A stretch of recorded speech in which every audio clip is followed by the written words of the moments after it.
Hello, YouTube. How's it going today? How was your day? What did you do? Worked from home. Oh my God, what did I do? Worked from home. Was in 600,000 meetings. I felt like, but I still did a good amount of work. And then I went to get my groceries, ate dinner, and now I'm here. And it is pretty much winter already, and my hair is just frizzy and dry, and I was thinking, "Oh, I could wear my hair down." No, it is puffy today, and I can't wear it down when it looks that silly. Does that happen to you guys where your hair gets all dry and puffy in the winter?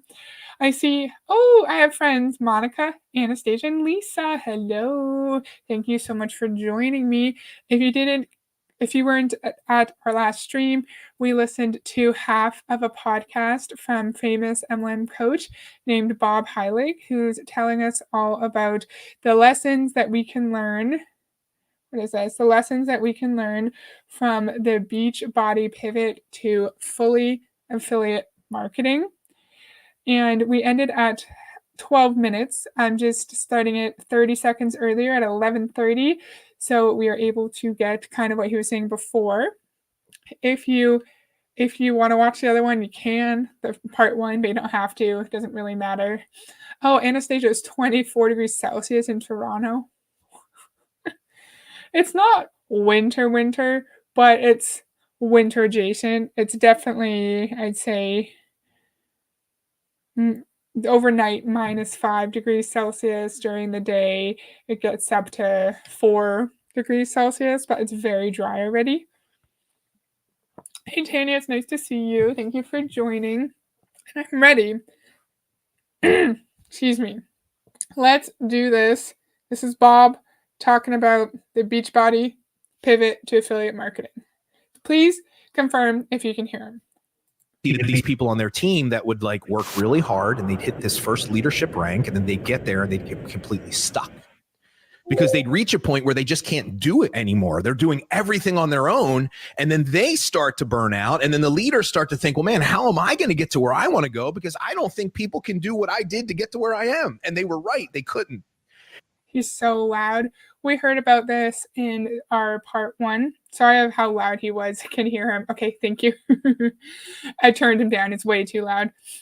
He's saying people get to the top of the pyramid and then they burn out because they think that no one can do what they can do, or no one in their downline thinks that they can replicate the success of their upline. And that's why people leave, because they burn out, because no one can replicate their success.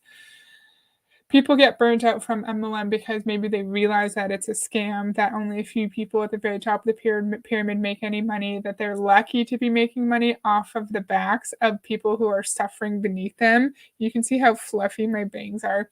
And yeah, burnout's common in MLM. We all know that. And he's just saying something we already know. And so what started to happen is this proliferation of burnout and overwhelm started to go through the company. And here's how you'd see it: is you'd see He's talking about burnout going through the Beachbody, top Beachbody coaches. He is telling us that Beachbody went full affiliate because Carter was not bought into the model, because the Beachbody coaches were just trying to be fitness influencers and not trying to implement systems and build a team, that they were publicly traded on the New York Stock Exchange, right? And they had private equity investors who weren't wanting to invest in the company anymore. And now they went affiliate because people are burning out at the top of the company as well. It's nothing to do with the model. It's all of these other specific to Beachbody problems. It's not MLM specific, it's Beachbody specific. Yeah, exactly. You feel me. top leaders in the company, they'd go do other things because they saw the writing on the wall and they wised up. They're like, I see where this is headed. I got to diversify what I'm doing. So I'm going to go do this thing. I'm going to go do that thing. And then you saw all these other people that just got stuck and struggling. And they were constantly, when I spoke at the convention, my keynote was on, let's change the definition of success, because I knew I was speaking to a company that was so bought into the idea that success was this influencer that had 1 million followers and was making $100,000 a month in sales. And this is what we have seen as a profession. our expectations of what success is are so screwed up because we have. That's another reason. Well, it's kind of related to the Beachbody fitness influencer, but they went affiliate because their version of success was being a good influencer instead of using systems to try to build our social media platforms. Of course, it's always Beachbody specific, always. And I wonder, when you were invited to come to the Beachbody conference to speak, did you say those things to Carl? Did you say, hey, I think you're doing a shit job with your company, you're not bought in, you do not come from MLM, right? Because he said that Carl doesn't come from MLM. Did he say that? Probably not. No, he was probably professional and reasonable. And now, when the narrative suits him, he's able to twist it around and say that Carl was not a competent leader. Burnout is one factor, but I don't think it's the major factor of why people leave. Exactly. 80 Fahrenheit. I don't know what that is in Celsius. I'm going to Google it. Just 1 second. F G. Oh, 26. That is quite hot. That's strange that it's that warm in November. Is that normal for where you are? Idolize these super sellers, and we don't even value what we actually have created and what we've become. Every MLM everywhere values the super sellers and the people who are at the top. The people at the top of these companies are treated as godlike figures. We know this. He knows this. It's not unique to Beachbody. I'm going to let him talk for longer than 5 seconds. Starting now, at least a minute and a half. And that's what happened. Is it was an over-reliance on social media, an inability to adapt the approach to social media once things started to change. And so at the end of 2021, Beachbody did $870 million in revenue. And that was right around when social media started to completely shift. And the COVID boom started to end, right? Everybody that joined in COVID, you had no idea what it's like to actually build a business in this space. You have such a false sense of reality of what actually you need to do. And then so what happened was end of 2021, beginning of 2022, everything shifted on social media. And what worked for 2 years almost overnight stopped working. People were just fed up with it. They got back to their lives. They didn't want to have to deal with it anymore. They were tired of being spammed on their social media feeds and their inboxes. And they just were like, they were over it. And then we saw the economic contraction. And then all of a sudden it was harder to get somebody to spend $1. And if you don't have skills, like if how interesting that he's saying if you were able to build your MLM business and have any level of financial success during COVID, you don't actually know. You don't actually know what it means to build an MLM business, because we know in COVID, majority of MLM companies, their profit, their revenue just skyrocketed because people were scared and desperate and worried about being sick, laid off from their jobs. And there were more people who were willing to invest in something so sketchy. More people were being victimized. And then he says when COVID finishes, when COVID is done, they contract again because people don't have as much money and people are back to reality. They're leaving the house again. How interesting that you admit you're in an industry that thrives off of fear and worry for one's physical, mental well-being.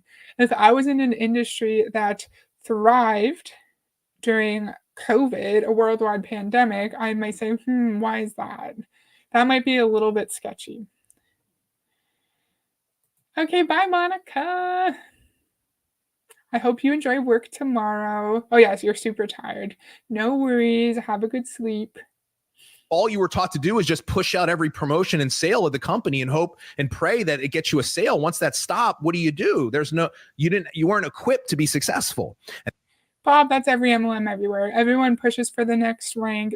You cannot just be content and happy. Bye, Monica. With what you're doing, with where you are in your business, you get to 2-star. You get the quarterly bonus, and you can open up a second business center. Then you need to get to 5-star so you can be elite and get another bonus. Then you need to get to 10-star so you get another bonus. And then 15-star because that's the top of the comp plan. Then even when you get to the top of the comp plan, you can't just chill. No, you need to get to the top of the comp plan in your other business centers, and then another one, and then another one. That is the same across the board. Again, Beachbody went affiliate because people are just worried about getting to the next rank. That's the entire industry. I'm just going to say the same thing over and over again. And that's when the revenue started to go down the tubes, 40% decrease over 2 years. And like I said, once you're at a point where the business decreases for 40%, you have private equity ownership, publicly traded company, owner doesn't care about you. You go from being an asset to now you're a liability. That's unfortunately what happened. Hey, just wanted to jump in here real quick because I've got one big ask for you. Look, we don't advertise on the podcast, and my intention is to not sell or pitch you on the show this year. We just want to deliver free content that is 10 times better than what you paid for to help you transform your business. So my ask is this: help me spread the word of Love, Serve, Grow so we can change lives, help people that are struggling in their business, and transform our profession. The only way we can do that is if you take the time to rate, review, and share this podcast. So that's my big ask.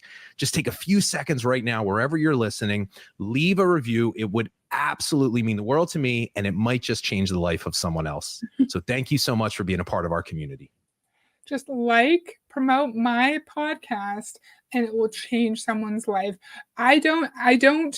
I will not sell to you on my podcast, but I'm going to tell you to sell my podcast, to share it with your family and your friends. So more people listen, they become interested, and they join my coaching. Isn't that so funny? How do we rank them? I don't know how to rank podcasts. No, I'm not going to share. Do you rank here? Whatever. I'm going to rank him after this, and I'm going to rank him badly. And so, but what's the lesson here? Well, there's a couple of important lessons for us to learn. Number one is this: it has never been more important today for you to be really thinking about what your brand is, what you're known for. When people think of you, what do they think of? That's your brand. And you tell people to build their brand through social media, which you are villainizing and saying that's the reason BODi went affiliate, because they only care about social media. And we spent 2 seconds on his Facebook, and one of the first posts was building your brand on social media. So this is a 26-minute podcast, and you keep switching your narrative. Bob, stick to one narrative, please. And so when we think about brand, how do we shape brand? Well, we shape brand by the way we portray ourselves, what we talk about on social media. Marketing is how we define our brand.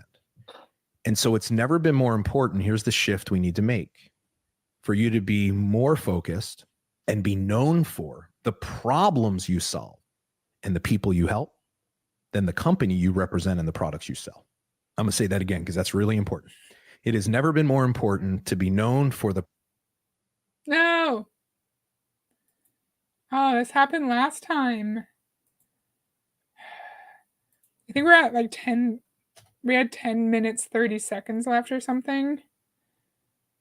Man, I hate when this happens. It just stops working out of nowhere. And now it's not letting me do anything. Pause. You can just look at my face. Maybe I'll just try again. Moving my wires. Bob.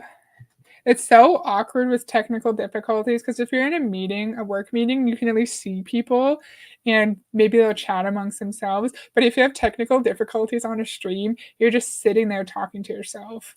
And it's really funny.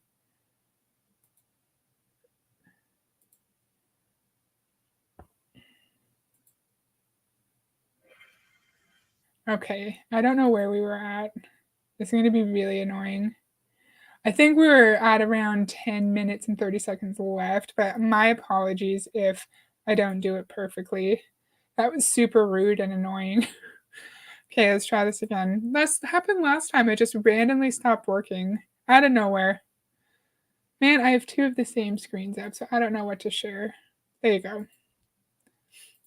Huns will advertise for him. They're used to marketing for free. Exactly. Okay, let's try this again. It's never been more important to be known for the problems you solve, yes, and the people you help on social media than the company you represent and the products you sell. See, because that is the ultimate long-term. You have to be more known for the people you help and the problems you solve. What are you known for? Are you known for helping people in MLM make lots of money? No, because you know that. You like to say your purpose is changing the profession. That's why you have that love, live, grow thing, right? You want us as network marketers to treat our prospects differently, but you're all coaching the exact same thing.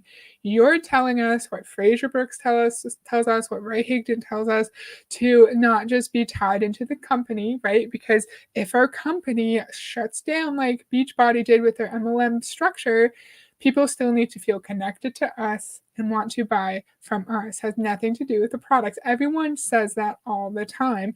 That's why people tell you, MLM coaches tell you not to have your product logos or your company names because you want to create curiosity marketing. That is, I used to do Fraser Brooks videos, not streams, videos, and he told us why we're not supposed to put company names. It's so we can control the narrative and they'll message us asking, and then we can control what info they get. You're not being interesting or innovative, Bob. They know what they're doing. That's why they are giving you a technical difficulty. That's hilarious, right? Yeah, he wants customers to be tied to the Huns as they jump from MLM to MLM. Exactly. And we hear, I just said this, every MLM coach in the history of the world says the exact same thing, Bob. And how are you going to be more well known for the problems you solve than the product or the company? Social media. And you say social media is what caused Beachbody to fail. So which one is it? I know I'm being too literal. Sometimes I take things very literally. No.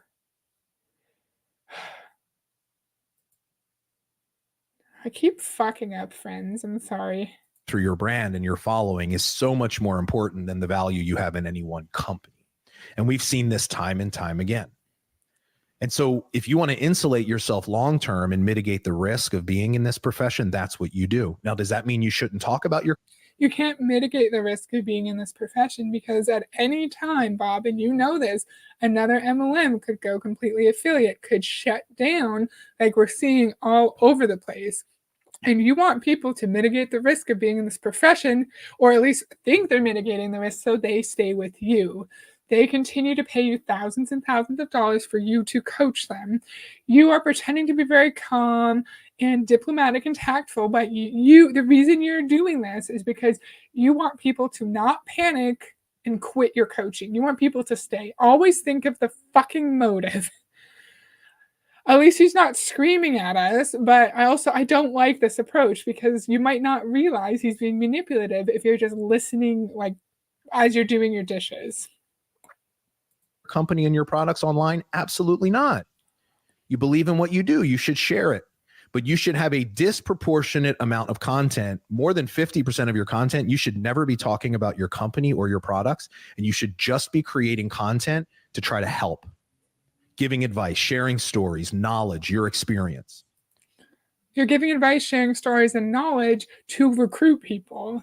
They always like to say, oh, you have to be authentic. You have to try to form authentic connections and provide value on social media. None of this shit is authentic if the whole purpose of it is to recruit people into our pyramid scheme, allegedly. My glasses are fucking filthy and I just took them off and now I can't see shit. The computer screen's right in front of me. I can see your virtual upline podcast, but I can't read any of the description of the podcast, and it's a foot in front of me. Oh, it's weird taking off my glasses, man. Okay.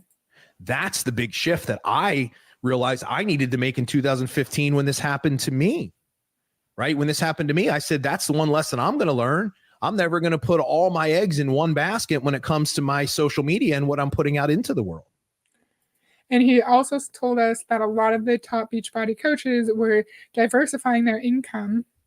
And isn't that interesting? Isn't that interesting that the people at the top who know how it works, who know that the majority of people in their downline are suffering so they can make money, so they're able to diversify their income, they know, they have some semblance of how unstable the industry is. So then you'll have Micah Folsom or Scotty Hobbs with whole ass businesses or rental properties to supplement their income. Because we know We know Scotty Hobbs' business has been on a steep decline.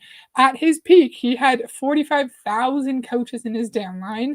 And I don't know his number, but a million years ago on his Facebook, he was talking about how his business has been in a decline and he hasn't been able to get back up to 15 star.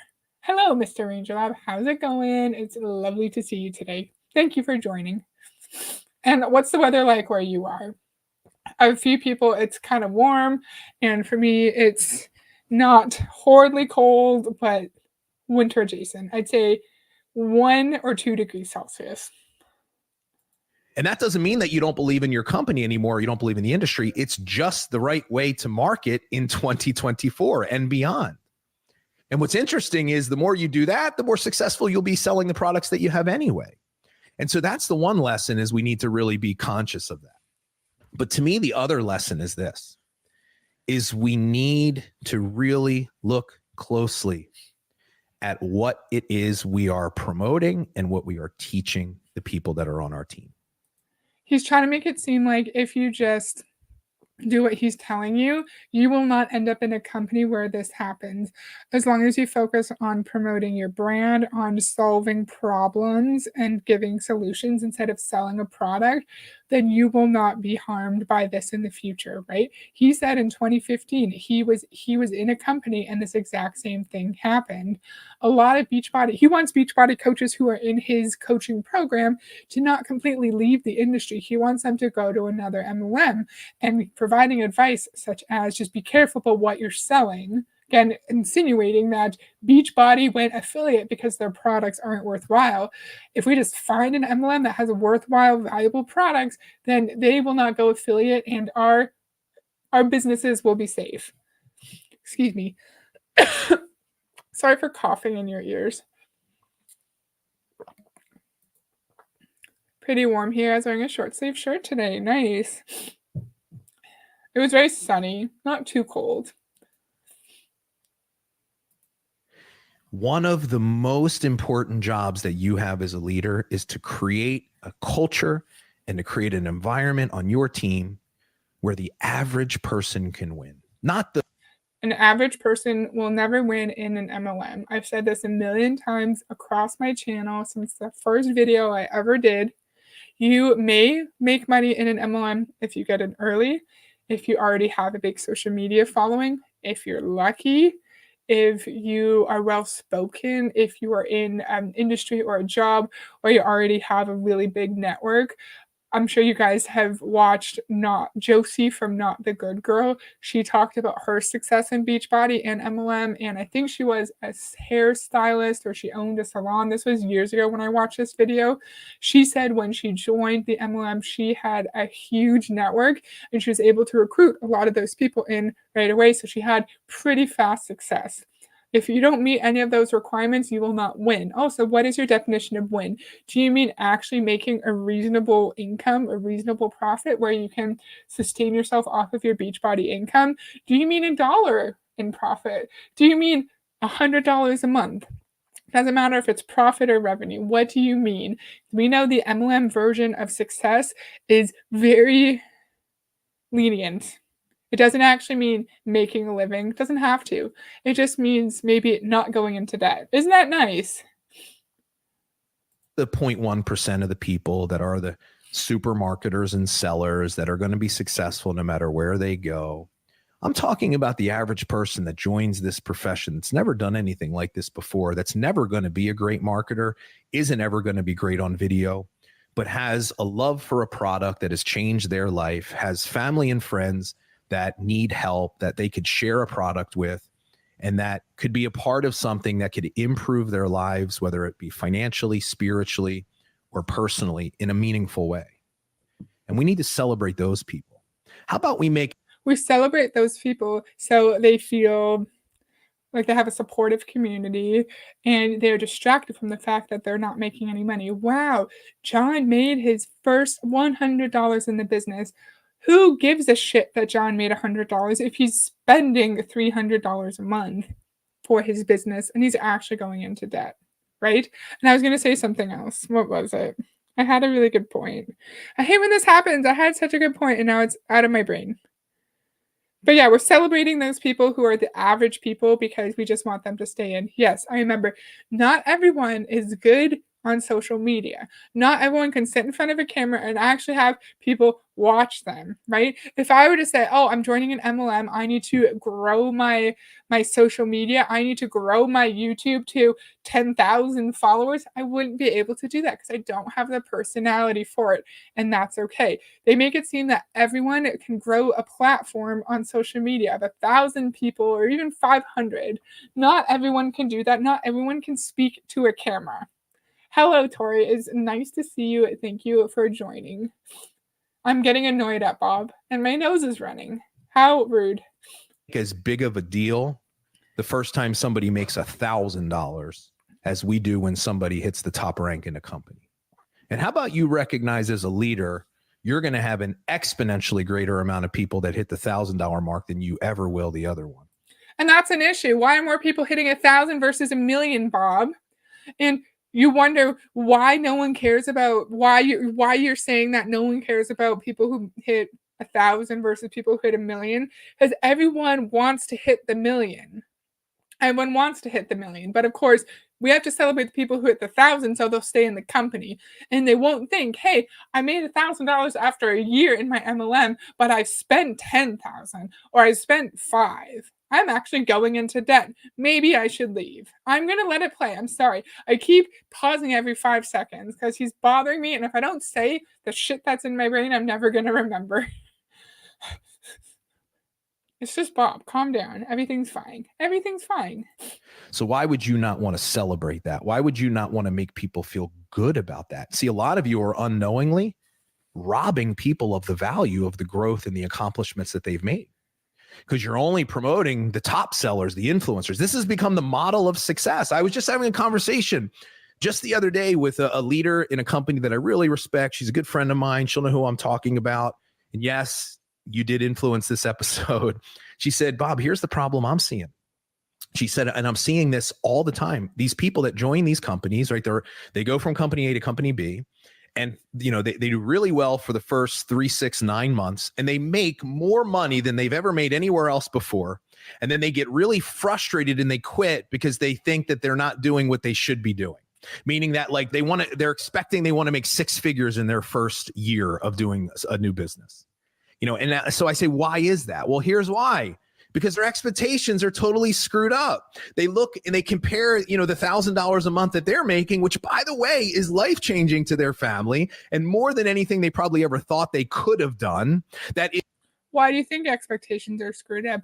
Why do you think people are disappointed when they're only able to make $1,000 in profit or revenue? Big difference, like Tori says. Why do you think they're disappointed with $1,000? It's because they're probably promised you can work part-time and make a full-time income. You can quit your job, stay home with your kids, spend all your time with your spouse. I can't stand it when MLM coaches get so frustrated when people are wondering why they're not making money when you tricked me into this by telling me I can be rich. And then you wonder why I'm upset. You can't lie to people and deceive me and then wonder why I react. If you just help them look at it within that context, man, they would be so excited about their business, but they're not. You want to know why? Because all they keep seeing is, oh, she sells $100,000 of products a month. Her last reel got 1 million people that watched it. We're constantly comparing our business to this 0.1% of the people in this profession that all of a sudden this has just become the model of success is what everybody talks about, so everybody strives for. And that's the problem. Yes.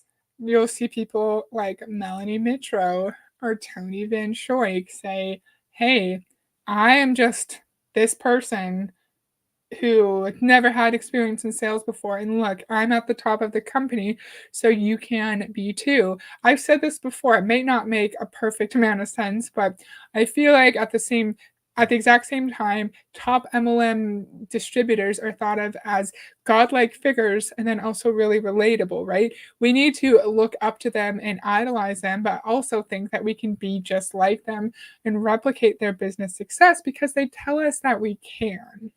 They tell us we can.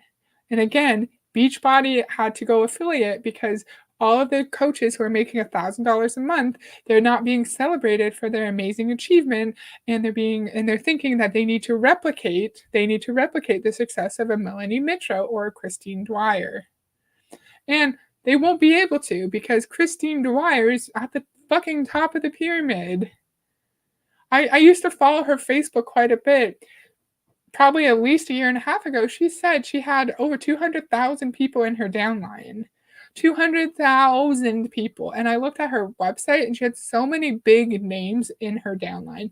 She was probably maxing out all the bonuses every single week, every single month. She's probably making so much money, so much money. A pod site change in meds. Now I'm sitting down to eat. What's for dinner? I hope you have a good dinner.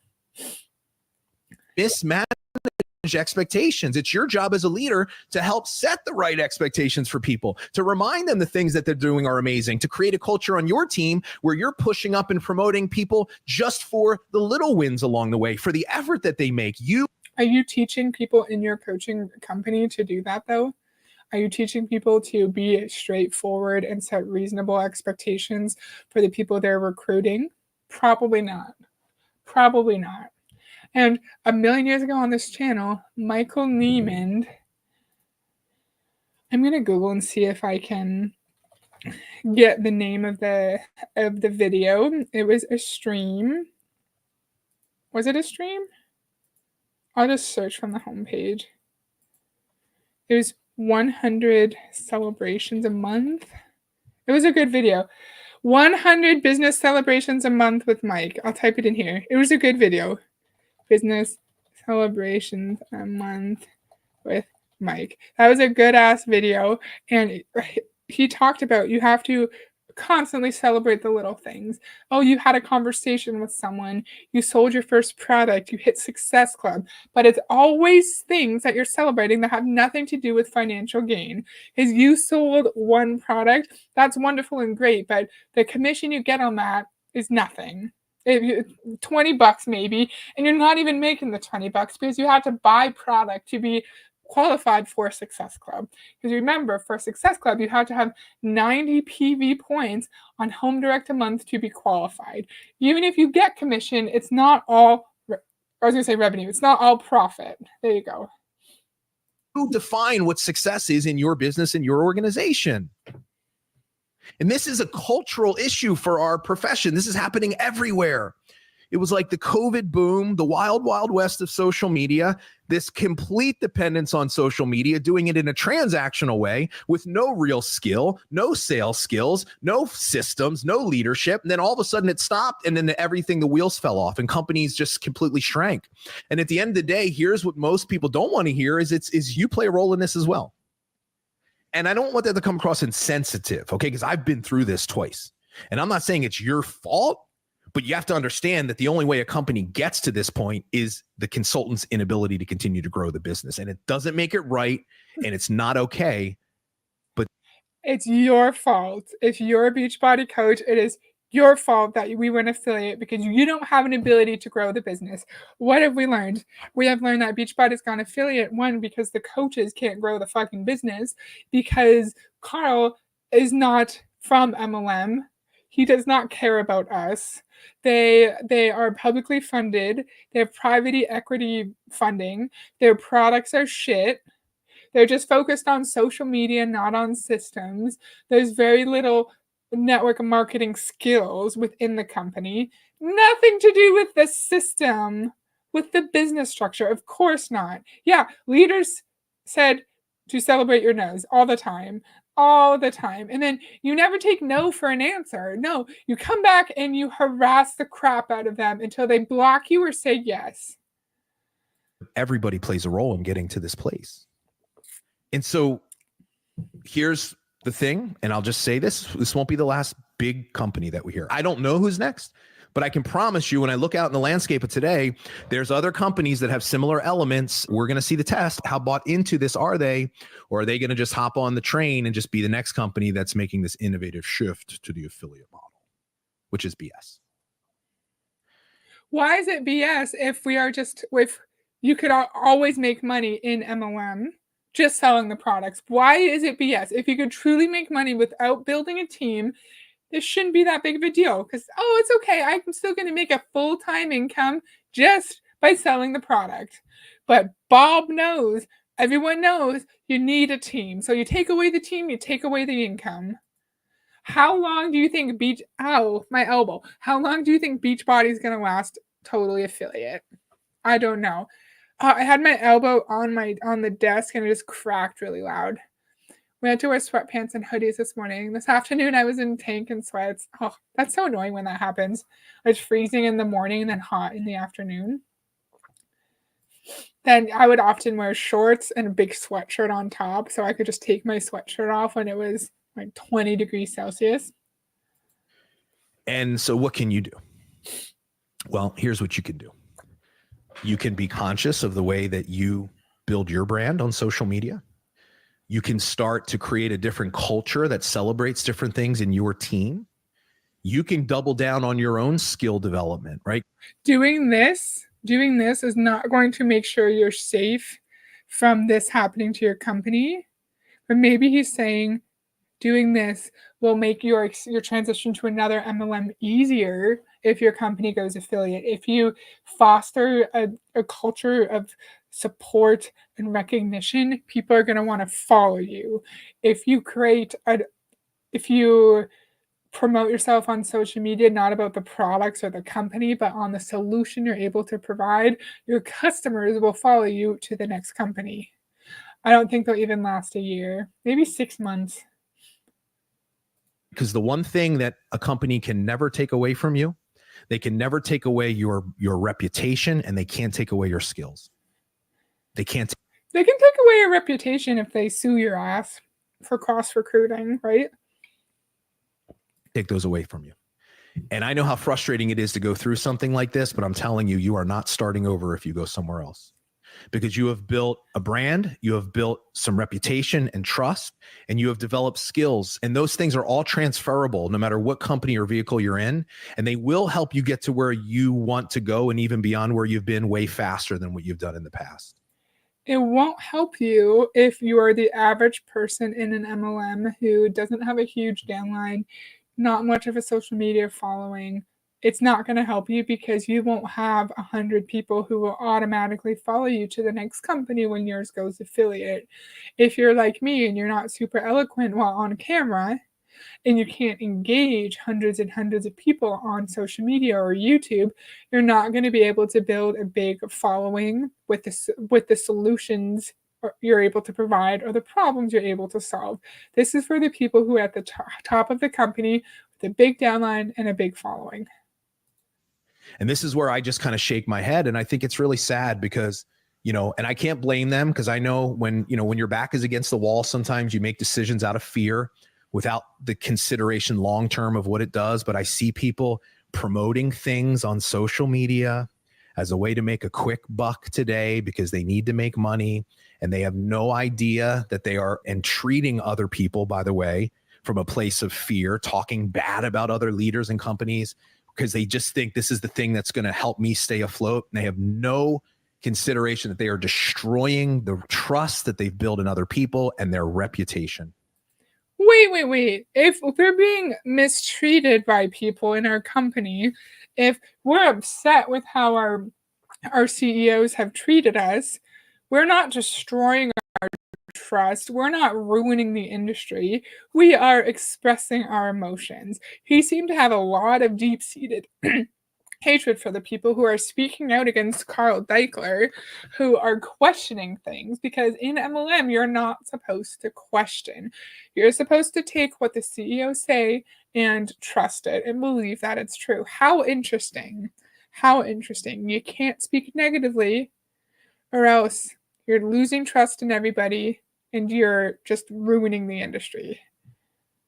Interesting, bro. And ultimately, that will always come back to bite you. And so double down on.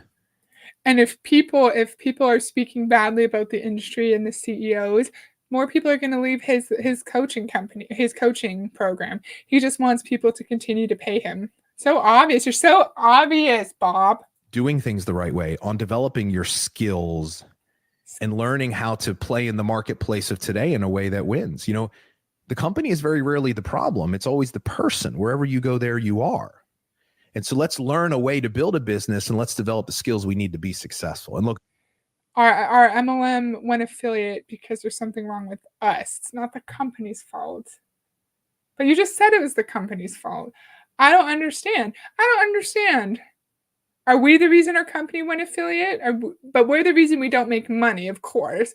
It's our fault because we don't have enough coaching from Bob or from Ray or Eric or whoever the fuck. It's our fault. I don't know what he's saying there.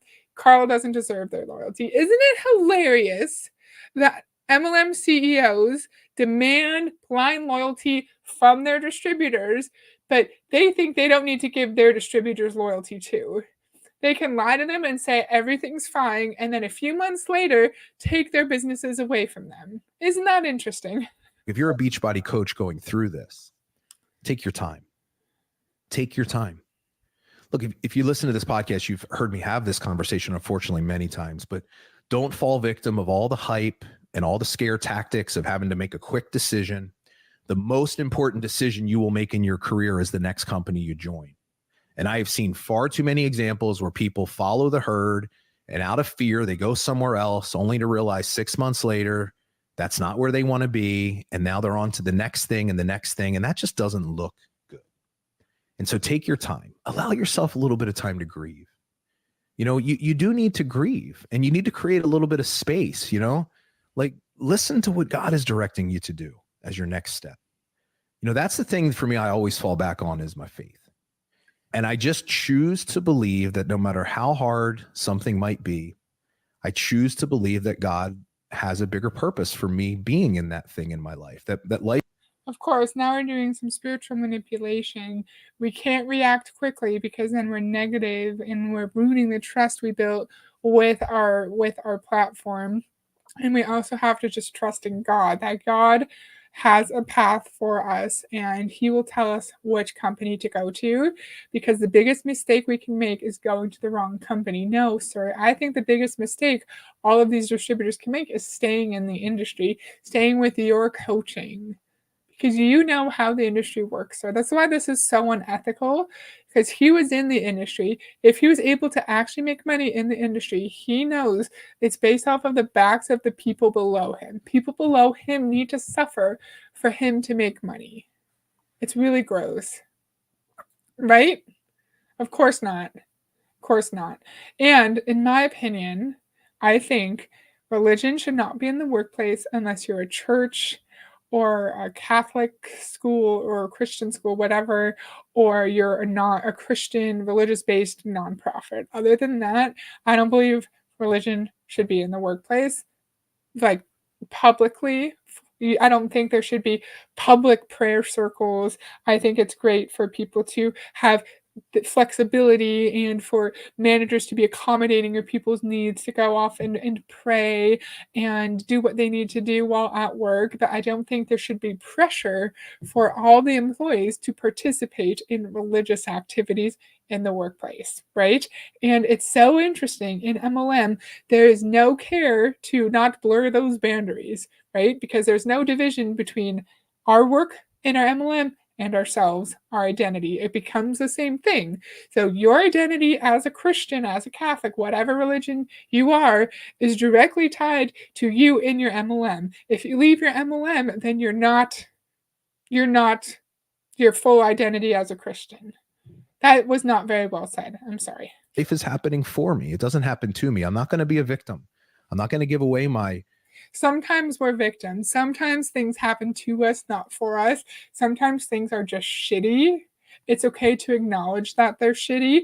It's unhealthy to try to find the positives in everything and not express our negative emotions. Sometimes we need to just say, this sucks and I hate this. And that's going to help us heal, in my opinion, from my experience. I hate that some things just happen to us. My responsibility in life to be able to respond to the things that happen. I'm not going to lose faith just because things didn't go the way that I wanted them to go. And I think sometimes if we're willing to embrace all of that and lean into it and believe that there is a purpose even to our deepest pain, that's when sometimes really transformational things can happen. As I look back in my career, I'm so grateful I've gone through these things because they've shaped me into the person that I am today. And I believe the same for you. Don't lose faith in yourself. Don't lose faith in this profession. Don't lose faith in this profession so you don't leave my coaching and I go bankrupt and I need to do a different job. I promise you, our brightest days as a profession lie ahead of us, not behind us. I truly believe that. Doesn't mean that there aren't still going to be some choppy seas for us to navigate. Delusional. When all of these companies are closing down or going affiliate, you say our brightest days are ahead of us. You're lying or you're delusional. It's obvious. We all know it. Navigate, but you can be sure that we'll show up for you to help you navigate those seas. We're always here for you, no matter how alone you may feel. So those are my thoughts. We're here for you if you stay in our coaching. If you leave our coaching, we're no longer friends. I will not talk to you. You're dead to me, pretty much. Wanted to share them with you for whatever it's worth. I pray that if you're going through this right now, that God gives you the peace of mind and the wisdom to be able to pause and to find the right decision for you and your family. And if there's anything that we can do to help in that area, please don't hesitate to reach out and let us know. We are here for you as your virtual upline. So thanks as always for being here, everybody. I love and appreciate all of you so much for being a part of our community. I'll see you on the next episode. We love and appreciate you so much, but only if you're a part of our community. We will not love and appreciate, we will not support you if you decide to leave the industry. If I leave the industry and I'm struggling with the transition and I call up Bob because I was his friend while he was my coach, is he going to give a shit? Probably not. Probably not. We learned, what did we learn? We learned that we have to really listen to God and trust that he knows what's best for us and our family, and that we're just going to listen to him. But what would happen if God tells us to quit the MLM? Someone said that. Funny how God never tells us to quit our MLM, right? What if God tells us to quit? Would you still support us? Even if we thought God told us to do that? No. He would probably say, you're not listening to God's true message for you. You need to stay so you can become the person that God wants you to be. Just disgusting behavior to prey on someone's spirituality, their religious beliefs, to keep them in such an unethical business structure. Oh, yeah. Literally, Lisa just said that. Funny how God never seems to tell them to quit joining MLMs. And he supports us. He wants what's best for us as long as we stay in the industry and we do not quit his coaching, because John Melton, Beach Boss influencers, they're probably all freaking out a little bit because their income is in jeopardy with thousands and thousands of people leaving the industry. Okay, 2 shorter streams in a row so we could get through this podcast, but I had a lot of fun. I don't think my commentary was as great as it usually is. I'm sorry. I thought I had more to say when I was listening to it this morning, and then I forgot everything. But I hope you enjoyed the video. I had lots of fun. Really appreciate all these people being here. It's fun that I always have some people in the chat. I really, really appreciate it. Even if I had one friend in the chat, I would be good. I'm always worried that I'm going to have 0 people, but then I'm like, well, if no one comes to my lives, I can just do private streams where I'm just talking to myself, and then I can post it after. And when like that's not a terrible thing, right? But I've never had 0 viewers on a stream for the entire stream before, or even ever. I don't think I've ever had zero viewers, even for like a minute or two. Maybe for a minute or two I have. But point is, it's fun that I have people here. Oh, you're welcome, Tanya. You're welcome, Anastasia, and you're welcome, Lisa. Thank you guys for watching, and I will see you next time. Bye.